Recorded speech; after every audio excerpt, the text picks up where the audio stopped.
நம்ம 3 ஐடி வந்து மறுபடியும் என்னபிள் ஆயிடுச்சு கைஸ். நான் Rapido and Swiggy same time ஓட்டுங்க அண்ணா ப்ளீஸ் அப்படின்னு கேட்டேன். எல்லாருக்கும் வணக்கம் உறவுகளே, நான் தான் மகேஷ் பேசுகிறேன். Welcome back to my new video. So இன்றைக்கி இந்த வீடியோ மெயினாக பற்றி இருக்க போது அப்படின்னா, ஃபஸ்ட்டு வந்து நம்ம சேனலில் பார்க்குறவங்க நேற்று மூணு போட்ட வீடியோஸில் சில டவுட்ஸ்லாம் கேட்டிருக்காங்க. அந்த டவுட்ஸை பற்றி பேச போகிறோம். அந்த டவுட்ஸ் வந்து நிறைய பேர் யூஸ்ஃபுல்லாக இருக்குன்னு தோணுச்சு. ஆனால் அந்த டவுட்டில் பற்றி நம்ம பேச போகிறோம். செகண்ட் டாபிக் வந்துட்டு நம்ம 3 ஐடி வந்து மறுபடியும் என்னபிள் ஆயிடுச்சு கைஸ். அது எப்படி என்னபிள் ஆச்சுன்றதை ஒரு ஷார்ட்டாக ஸ்வீட்டாக சொல்லி முடிச்சிடுறேன். தேர்டு டாபிக் வந்து நான் இப்போ ஸ்விக்கியில் ரொம்ப நாள் கழிச்சு ஓட்டுறேன் இல்லையா, அதில் ஒரு சின்ன தப்பு பண்ணிட்டேன். ஸோ அந்த டாப்பிக்கை பற்றி, அந்த தப்பு நீங்கள் பண்ணாமல் இருக்கிறதுக்கு என்னென்ன பண்ணுன்றதை ஜஸ்ட்டு ஷேர் பண்ணுறேன். ஃபோர்த்தாக வந்து நம்ம சேலஞ்சை பற்றி அப்டேட்டு. நாலுலேருந்து அதாவது இன்னிலேருந்தே போய் சேலஞ்ச் மாட்ட போகிறேன். அதுக்கு தான் ரெடி ஆகிட்டேன். சரி இந்த வீடியோ போட்டுடலாம் அப்படின்னு சொல்லி நான் முடிவு பண்ணியிருக்கேன். நம்ம சேனல் என்ன புதுசாக பார்த்துட்டு இருந்தீங்கன்னா கண்டிப்பாக சப்ஸ்கிரைப் பண்ணிக்கோங்க. இப்போ வாங்க வீடியோஸ்க்குள்ள போகலாம்.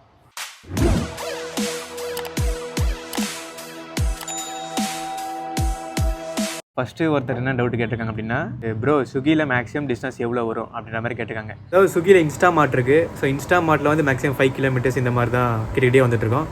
ஸோ ஸ்விக்கி நம்ம ஃபுட் ஆர்டர்ஸ் இதெல்லாம் ஃபுட் ஆர்டர், இன்ஸ்டா மார்ட், ஜீனி ஆர்டர் இதெல்லாம் சேர்த்து வச்சு ஓட்டணும் அப்படின்னா, ஸோ அதில் வந்து நம்ம சொல்லவே முடியாதுப்பா. சில டைம் 6 கிலோமீட்டர் வரும், சில டைம் 7 கிலோமீட்டர் வரும், சில டைம் 10 கிலோமீட்டர் வரும், மறுபடியும் சில டைம் இன்ஸ்டா மார்ட் ஆடுறோம், ஒரு சில டைம் ஜீனி ஆர்டர்லாம் 27 கிலோமீட்டர் அந்த மாதிரிலாம் கூட வரும். எனக்கு வந்ததே நான் சொல்கிறேனே, நான் வந்து 29 கிலோமீட்டர்லாம் கூட ட்ராப் கொண்டு போய் கொடுத்துருக்கேன். ஃபுட்டு வந்து ஆக்சுவலாக ஸ்விக்கியில் என்ன மாதிரி ஆர்டர்ஸ் வரும்னா, ஃபுட் ஆர்டர்ஸ் வரும், இன்ஸ்டா மார்ட் ஆர்டர் வரும், அதுக்கப்புறம் வந்து இந்த ஜீனி ஆர்டர்னு வரும். ஜீனி ஆர்டர் தான் லாங் ஆர்டர்ஸ்லாம் வரும், ட்ராப் லொக்கேஷன். அது நம்ம வேணுன்னா எடுத்துக்கலாம். ஒரு நாளைக்கு ஒரு ஆர்டர் தான் ரிஜெக்ட் பண்ண முடியும். ஸோ வேணுன்னா எடுத்துக்கலாம். அப்படி ரொம்ப லாங்காக இருந்தால் நம்ம ரிஜெக்ட் கூட பண்ணலாம். ஆனால் லாங் அதில் எவ்வளோ எனக்கு மேக்ஸிமம் வந்துருக்குன்னா 29 கிலோமீட்டர் கிட்ட வந்திருக்கு. ஸோ அதான் இப்போதைக்கு மைண்டில் இருக்குது. ஸோ அதில் லாங் ஆர்டர்ஸ் ஜாஸ்தி வரும். அப்புறம் ஃபுட் ஆர்டர்ஸில் கூட ஒரு சில டைம்லாம் எனக்கு வந்து 25 கிலோமீட்டர்லாம் கூட ட்ராப் வந்திருக்கு இந்த நைட் டைமில். ஸோ அண்ணா நான் தஞ்சாவூரில் இருக்கேன், சென்னை வந்து ஸ்விக்கி ஓட்டி ஏர்ன் பண்ணலான்னு இருக்கேன். அப்படி தனியாக வந்து ரூம் எடுத்து தங்கி 3 நேரம் கடையில் சாப்பிட்டு எவ்வளோ ப்ரோ ஏர்ன் பண்ண முடியும், ஏர்ன் பண்ணலாம் ஒன் டேக்கு அப்படின்ற மாதிரி கேட்டுக்காரு கைஸ். எப்படின்னா நம்ம ஓட்டுறதை பொறுத்துப்பா. இப்போ உதாரணத்துக்கு நம்ம ஒரு 8 ஹவர் ஓட்டுறோன்னு வச்சுக்கோங்களேன். 8 ஹவரில் ஓட்டினா 800 ரூபா சம்பாதிக்கலாம் கன்ஃபார்மு. ஸோ கொஞ்சம் அதிகப்படியாக கொஞ்சம் நல்லா அன்றைக்கி சண்டே டைமு கொஞ்சம் சர்ஜ் ஜாஸ்தி போட்டிருந்தாங்க, இல்லை ஒரு பண்டிகை கொஞ்சம் சர்ஜ் ஜாஸ்தி போட்டிருக்காங்க. ஸோ அந்த மாதிரிலாம் பார்த்தோம் அப்படின்னா 8 ஹவர் ஓட்டினா ஒரு 1000 ரூபாய் கிட்ட சம்பாதிக்கலாம். என்னோட பாயிண்ட் ஆஃப் வியூ ஒரு 1000 ரூபாய் கிட்ட சம்பாதிக்கலாம். ஸோ நான் வந்து யாருக்குமே வந்து நான் ஓட்டுற மாதிரி யாருக்கும் நான் சஜஷன் பண்ண மாட்டேன். இத்தனை ஹவர் ஓட்டுங்க அப்படின்றது தான். ஸோ என்னை பொறுத்திருக்க மேக்ஸிமம் நான் வந்து சில சேலஞ்சுக்காக, சில என்டர்டெய்னிங்காக இருந்துறதுக்காக சில விஷயங்கள் பண்ணலாம். பட் நீங்கள் எப்பயுமே சேஃபாக ட்ரைவ் பண்ணுங்கள். ஸோ அளவு கடந்து ஓட்டாதீங்க. இந்த பெட்ரோல் செலவு, சாப்பாடு செலவுலாம் போக கூட ஒரு 800 ஒரு 1000 ரூபாய் சம்பாதிக்கலாம். சில டைம் ஆர்டர் ரொம்ப டல்லாக இருந்துச்சுன்னா ஸோ அதுவும் வரது கொஞ்சம் கஷ்டம் தான். ஸோ டெலிவரி ஜாப்லாம் தற்சமயத்தை யூஸ் பண்ணிக்கோங்க. கடைசி வரைக்கும் இதில் இருக்குன்னு நினைக்காதீங்க ப்ரோ. நம்ம ஐடி 3 ஐடியா நார்மல் ஐடின்னு எப்படி பார்க்குறது அப்படின்னு சொல்லிட்டு. ஸோ ஆக்சுவலாக நார்மல் ஐடியெலாம் வந்து இன்சென்டிவ் இந்த மாதிரி காட்டாது. 3 ஐடியெலாம் இந்த மாதிரி இன்சென்டிவ் காட்டுங்க.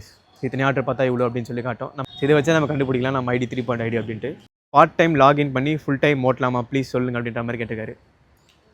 பார்ட் டைம் லாகின் பண்ணி ஃபுல் டைம் ஓட்டலாமா ப்ளீஸ் சொல்லுங்கள். ஓகே, ஒரு நாள் பார்ட் டைம் ஓட்டிட்டு இன்னொரு நாள் ஃபுல் டைம் ஓட்டலாமா அப்படின்னு கேட்குறான்னு நினைக்கிறேன். அப்படி ஓட்டலாம்ப்பா, 3 ஐடியில் அப்படி ஓட்டலாம். பட் வந்து வேறு சில ஃபஸ்ட்லாம் வந்து ஷிஃப்ட்டுன்னு இருக்கும். ஸோ 6 to 6, 11 to 11 இந்த மாதிரி ஷிஃப்ட்லாம் இருக்கும். அதில் வந்து கம்பல்சரி மார்னிங் டைமில் இந்த டைமில் நம்ம கம்பல்சரி ஓட்டி ஆகணும். 11 to 3 இத்தனை ஹவர் லாகின் இருக்கணும். அதே மாதிரி ஈவினிங் டைமில் இந்த டைமில் லாகின் இருக்கணும்னு சொல்லி அப்போல்லாம் அந்த ஷிஃப்ட்டில் கண்டிப்பாக இருக்கும். அப்போ தான் அது டெய்லி இன்சென்டிவ் வரும். ஸோ நம்ம 3 ஐடியில்ன்றது ஸோ பார்ட் டைமுக்காகவும் சில டைம் வச்சுருப்பாங்க. ஸோ ஒரு நாள் வந்து நம்ம பார்ட் டைம் ஓட்டிக்கலாம், அடுத்த நாள் டைம் ஃபுல் டைம் ஓட்டிக்கலாம்.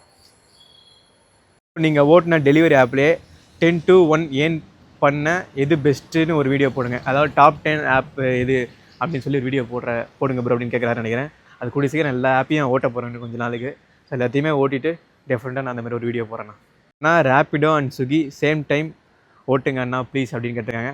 கண்டிப்பாக நான் ஓட்டுறேன்ப்பா. எனக்கும் இன்ட்ரெஸ்டிங்காக இருக்கும்னு நினைக்கிறேன். அந்த மாதிரி ஒரு கண்டென்ட் போடலாம். நிறைய பேர் என்டர்டெய்னிங்காகவும் இருக்கும், யூஸ்ஃபுல்லாகவும் இருக்கும். சூன் நான் போடுறேன். ஆனால் எப்போன்னு சொல்ல, ஆனால் கண்டிப்பாக நான் போடுறேன்ப்பா. ப்ரோ உங்கள் ஜோன் எது அப்படின்னு கேட்குறாங்க. ஆக்சுவலாக நான் ஓட்டுறது வந்து சென்னையில் ஓட்டுறேன். சென்னையில் வந்து சூப்பர் ஜோன் நான் ஓட்டுறேன். சூப்பர் ஜோன்னா என்ன ப்ரோ அப்படி எங்களுக்கு தெரியாது ப்ரோ அப்படின்னு கேட்டால், சூப்பர் ஜோன்னா ஒரு 4-5 ஜோன் சேர்த்து வைக்கிறது. ஸோ இப்போ எல்லாருமே வந்து மேக்ஸிமம் சில பேர்லாம் வந்து ஃபஸ்ட்டு நான்லாம் ஓட்டும் போது ஒரே ஒரு ஜோன் தான் வச்சுருப்பேன், பூந்தமல்லி ஜோன் அப்படின்ட்டு.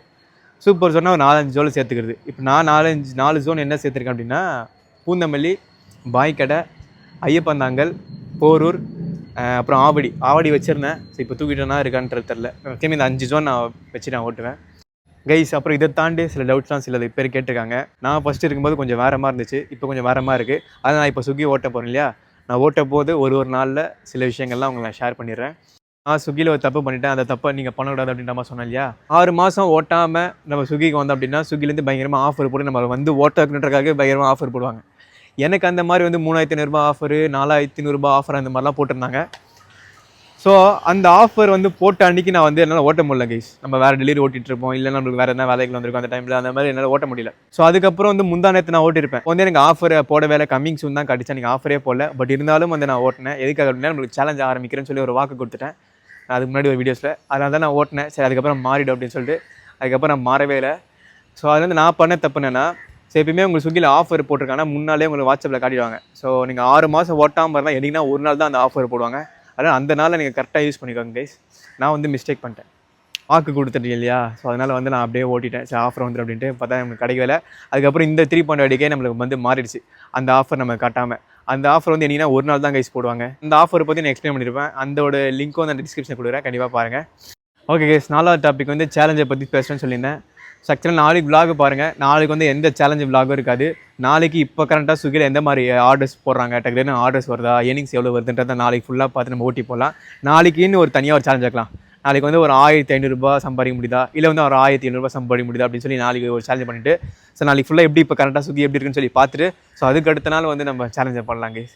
எப்பயுமே நம்ம ஒன்று பண்ணுறோன்னா அதை ஃபஸ்ட் நிறைய விஷயம் தெரிஞ்சுட்டு அதுக்கப்புறம் நம்ம ஆழம் பார்த்து காலை விடணும். ஸோ அடுத்த நாள் வந்து நம்ம சேலஞ்ச் மாதிரி ட்ரை பண்ணலாம் கைஸ்.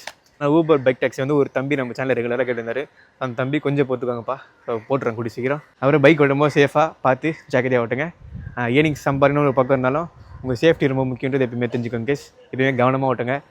லெஃப்ட் ரைட் பார்த்து மிரர்லாம் வச்சு கவனமாக ஓட்டுங்க. சரி ஓகே கேஸ், இந்த வீடியோ தர முடிச்சுக்கிறேன். அப்போ நம்ம சேனல் என்ன சப்ஸ்கிரைப் பண்ணாமல் பார்த்துருந்தீங்கன்னா கண்டிப்பாக சப்ஸ்கிரைப் பண்ணிக்கோங்க. சரி அடுத்த வீடியோவில் சந்திப்போம். பை.